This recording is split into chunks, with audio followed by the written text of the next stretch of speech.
Kenapa sih ketahanan pangan itu menjadi penting bagi suatu negara? Penting nih, simple aja. Sekarang dengar ini nggak? Suka di TV atau di koran kan konflik Rusia Ukraina ya? Iya. Nah itu mereka tuh produsen gandum. Gitu ya.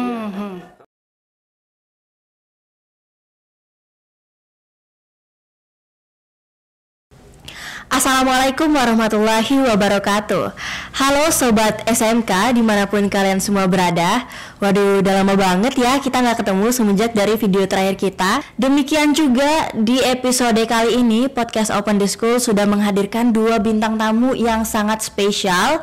Yang satunya ini jauh-jauh datang dari Jakarta terbang ke Bengkulu, terus sekarang sudah ada di studio SMK 1 Bengkulu TV. Langsung aja aku spill orangnya. Ini dia Pak Dr. Ferry Irawan SEMSE dan juga dari Bank Indonesia Bapak siapa? Bapak ya. Dan oke Pak, jadi Bapak Ferry Irawan ini jauh-jauh loh terbang dari Jakarta ke Bengkulu terus datang ke SMK Negeri 1 Kota Bengkulu. Terima kasih Bapak, terima kasih juga buat Bapak. Oke, pertama-tama Ara pengen nanya dulu nih Pak, dalam rangka apa nih datang ke SMK Negeri 1 gitu. Makasih Ara, makasih Padar udah kita di range di menarik nih Mbak gitu ya. Saya baru sekali ini secara khusus datang ke SMK. Kemudian ada podcast itu Pak. Iya. Iya, karena biasanya kalau podcast itu ada Om Deddy atau ini Iya. menarik sekali gitu ya. Nah ini kita datang nih bekerja sama dengan Bank Indonesia. Jadi kita di nasional punya namanya tim pengendalian inflasi nasional. Di daerah ada tim pengendalian inflasi daerah gitu. Nah satu hal yang kita coba kelola adalah beberapa komoditas pangan itu di periode tertentu itu mengalami kenaikan gitu. Nah ini komoditas ini sebenarnya erat banget nih sama kehidupan sehari-hari kita gitu. Ara mungkin sering tuh cabai, bawang dan seterusnya gitu ya. Nah ini cabai di waktu tertentu suka naik tuh Ara tuh, dan ini berulang gitu. Makanya kemudian kita coba diskusi nih dengan teman-teman BI, dengan teman-teman yang lain, Kementan misalnya. Ada nggak sih satu cara yang nggak rumit-rumit banget bisa kita lakukan dan tidak perlu effort banyak-banyak gitu. Nah satu yang kita dorong adalah kita nanam cabai itu bukan harus di katakanlah di lahan yang luas gitu ya, kemudian teknologinya canggih. Nah, kita dorong adalah bagaimana kita bisa memanfaatkan lahan yang terbatas, itu mau di perkotaan, mau di perumahan, itu kita tanam tuh tadi yang komoditas memang sering kita pakai gitu ya, yang kita konsumsi. Nah salah satunya adalah tadi memanfaatkan tanaman pekarangan. Nah saya sama Pak Dada infoin di SMK tuh katanya ada yang bagus untuk yang mengoptimalkan tanaman cabai di pekarangan SMK-nya itu. Makanya tadi saya sama Pak Dada pengen lihat nih, ternyata bener ada gitu, yang keren-keren. Gitu. Nggak cuma tanaman cabainya, ternyata podcastnya, kemudian juga tadi saya tunjukin ada web desainernya dan keren banget tuh. Kita salut deh teman-teman SMK di sini. Aduh, iya. Tepuk tangan dulu dong. Oke. Nah, Ara juga mau nanya nih, kan untuk anak muda sekarang tuh lebih tertarik ke digital gitu kan, sedikit sekali yang care soal ketahanan pangan. Nah, boleh diinfoin buat sobat SMK di rumah biar pada tahu kenapa sih ketahanan pangan itu menjadi penting bagi suatu negara. Penting nih, simple aja. Sekarang dengar ini nggak? Suka di TV atau di koran kan konflik Rusia Ukraina ya? Iya. Nah itu mereka tuh produsen gandum gitu ya. Kalau kita misalnya gandum, teman-teman tahu nggak? Kalau gandum sehari kita dikonsumsi di produk yang mana tuh kalau gandum? Indomie atau saya boleh nyebut merek nggak? Boleh dong. Mie instan dan roti dan seterusnya gitu ya. Itu kita impor gitu. Dalam kondisi normal tuh nggak masalah tuh. Tapi dalam kondisi tertentu ada suatu waktu itu kita mungkin akan terkendala tuh karena perang, karena kapal yang nggak ada, karena cuaca. Makanya kemudian idealnya kita juga untuk komoditas-komoditas yang memang jadi kebutuhan pokok kita bisa memproduksinya sendiri secara cukup gitu. Itu kemudian yang bahasa sederhananya ketahanan pangan gitu ya. Jadi yang kita konsumsi kita nggak hanya mengandalkan dari negara lain, tapi bisa kita produksi di negara kita sendiri gitu. Ini yang akan memitigasi kita kalau terjadi hal yang mungkin di luar rencana kita tadi ya. Benar. Ada perang, ada bencana gitu. Itu real kita hadapi pada saat sekarang ini. Makanya tadi ketahanan tuh pangan tuh penting, sehingga kalau tadi teman-teman SMK itu sudah aware dan kemudian konkret menanam cabai tadi, itu satu hal yang keren banget sih, sekali lagi buat kami gitu ya. Jadi ini program kolaborasi juga ya antara apa tadi, kementerian ya dan juga Bank Indonesia. Keren banget. Oke, kalau untuk di SMK Negeri 1 sendiri kan itu kan ada goals yang namanya, kalau di SMK itu sudah harus berjiwa wirausaha sedari muda. Jadi kita di sini ada pelajaran kewirausahaan, ada ekskulnya juga, dan kita juga ada jurusan pemasaran. Kira-kira bisa nggak nanti hasil dari bibit cabenya itu dikasih tanggung jawab ke siswa untuk dipasarkan dalam kegiatan kewirausahaan itu? Sebenarnya secara memungkinkan saja gitu ya, karena kan sumber-sumber dari mana kita memperoleh bibit itu kan macam-macam gitu ya. Ada dari APBN, ada dari Bank Indonesia.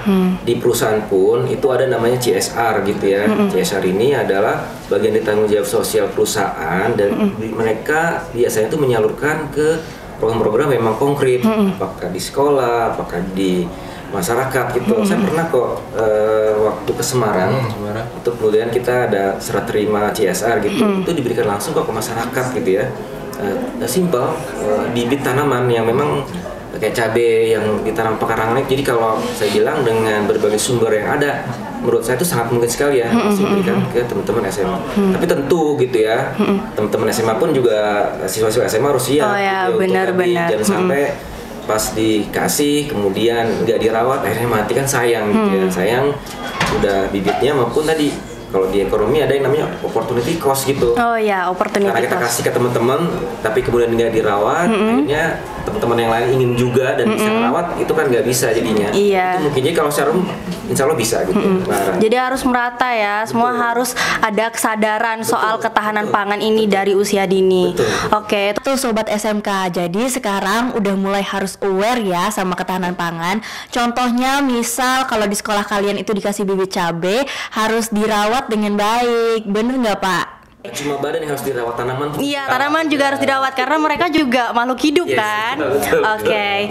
Nah, kira-kira ada nggak tuh Pak harapan ke depannya untuk program ini, terutama mungkin harapan untuk anak muda supaya lebih aware sama ketahanan pangan? Iya, saya banyak baca gitu ya. Satu kendala di kita memang yang sampai saat ini ya banyak beredar itu atau yang berkembang adalah sebagian yang peduli dengan sektor pertanian atau sektor tanaman pangan itu banyak yang udah senior gitu. Makanya kemudian salah satu program yang didorong, mungkin pernah denger tuh, petani milenial gitu ya. Iya. Jadi mungkin itu juga bagian yang kita coba invite teman-teman di anak-anak milenial sekarang itu untuk peduli dan mau berpartisipasi dalam sektor pertanian kita. Tadi kalau dibilang dikotomi atau kita bedain antara digitalisasi dengan pertanian, mungkin sekarang itu udah nggak bisa atau nggak ini lagi ya, udah nggak pas lagi karena di sektor pertanian pun teknologi digital itu kita manfaatkan gitu ya. Saya pernah kunjungan ke Bali tuh Padar di petani milenial, mereka untuk untuk nyiram misal menggunakan handphone gitu ya. Kemudian juga ini juga kita dorong di TPID ya Padar ya, untuk memanfaatkan teknologi misalnya mengatur airnya, mengatur pemupukannya dan seterusnya gitu. Jadi sekarang kita coba mengakomodir teknologi digital ini ke sektor pertanian gitu, sehingga tadi nggak ada lagi gap atau perbedaan antara sektor pertanian dengan sektor yang pemanfaatan teknologi itu. Karena di pertanian pun kita dorong nih, terutama di TPID gitu, untuk memanfaatkan teknologi, bukan yang ribet-ribet tapi yang mungkin yang sederhana juga bisa gitu ya. Karena tadi dengan lahan yang ada kita bisa lebih produktif nih untuk di sektor-sektor yang tanaman pangan atau yang kita konsumsi lah sehari-hari gitu ya, yang penting gitu untuk kehidupan kita gitu ya Mbak. Oke, benar-benar. Oke Pak, mengenai kolaborasi dan program ini kira-kira gimana tanggapan Bapak? Ya, makasih daerah. Jadi menyambung yang disampaikan oleh Pak Ferry tadi, kita di daerah ada namanya Tim Pengendalian Inflasi Daerah sebagai turunan dari Tim Pengendalian Inflasi Nasional atau pusat. Jadi yang kita lakukan di sini adalah sinergi dan kolaborasi, jadi kerjasama semua para pemangku kebijakan, mulai dari pemerintah provinsi, pemerintah kabupaten kota, OPD vertikal, kemudian juga ekosistem seperti sekolah gitu ya, itu juga dilibatkan. Nah, bentuk konkret dari gerakan TPID adalah gerakan tanam cabai. Harapannya tadi disampaikan oleh Pak Ferry, kita memanfaatkan pekarangan lahan-lahan yang ada di sekitar kita, bisa di rumah, bisa di sekolah. Mungkin hasilnya tidak sebesar yang komersial, tetapi itu merupakan bagian dari bentuk kontribusi dan tanggung jawab dari kita semua. Gitu. Nah, peran apa yang disampaikan oleh anak-anak pelajar? Pertama adalah tadi disampaikan oleh Pak Ferry, pertanian jangan ditinggalkan, kan kita harus terlibat. Jadi tadi petani milenial masuk ke sektor pertanian, tapi seperti di sini yang disampaikan oleh Bu Ica, kepala sekolah, di sini sudah ada digitalisasi absen, digitalisasi nanti nilai. Nah, nanti digitalisasi ke sektor pertanian, namanya digital farming yang disampaikan, menggunakan HP kita bisa untuk menyiram tanaman. Waduh, keren banget. Jadi banyak ya program untuk ketahanan pangan ini buat pelajar ya ke depannya. Oke, Ara tuh taunya Bank Indonesia ini dari Genbi. Kalau di SMK ini kan ada yang namanya Genbi. Nah, boleh nggak Pak dijelasin seputar Genbi itu? Siapa tahu ada sobat SMK yang pengen tahu gitu. Terima kasih Ara. Jadi Pak Ferry izin, jadi Genbi itu singkatan dari Generasi Baru Indonesia. Tadi contohnya petani milenial, wirausaha baru yang milenial itu bagian dari Generasi Baru Indonesia. Tapi Genbi sini khusus kepada teman-teman atau adik-adik yang jadi pelajar. Nah, Genbi adalah mereka yang ada di perkuliahan universitas maupun di sekolah SMK yang berprestasi dan mempunyai potensi menjadi pemimpin masa depan, dinilai dari nilai akademis dan aktivitas di intra dan ekstra sekolah. Di SMK 1 di sini ada juga sekitar 20 atau 25 pelajar. Mereka terpilih setelah melalui seleksi yang ketat, itu mendapatkan tidak saja bantuan beasiswa tapi juga pendidikan karakter, kepemimpinan dan keterampilan. Jadi insya Allah kalau teman-teman yang mempunyai prestasi akademis maupun prestasi di luar akademis, silakan daftar. Nanti tiap tahun kita melakukan proses seleksi dan penerimaan. Di sana nanti akan diminta melalui kepemimpinan dan juga keterampilan termasuk tadi ke petani milenial.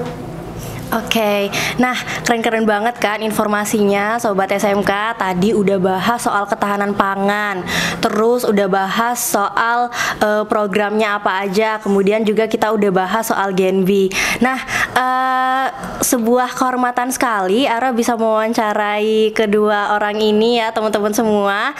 Terima kasih banget sudah hadir di studio SMK 1 Bengkulu TV. Semoga kedepannya bisa terus menghadirkan inovasi untuk para pelajar di Indonesia. Terima kasih Bapak Ferry, terima kasih juga Bapak. Iya teman-teman, terima kasih. Nah Sobat SMK, jadi itu dia tadi perbincangan untuk podcast kali ini. Buat kalian jangan lupa untuk tonton terus podcast Open the School, dan buat yang belum subscribe harus subscribe dong. Oke, aku akhiri. Saya Rafiko Wahida sebagai podcaster pamit undur diri. Wassalamualaikum warahmatullahi wabarakatuh.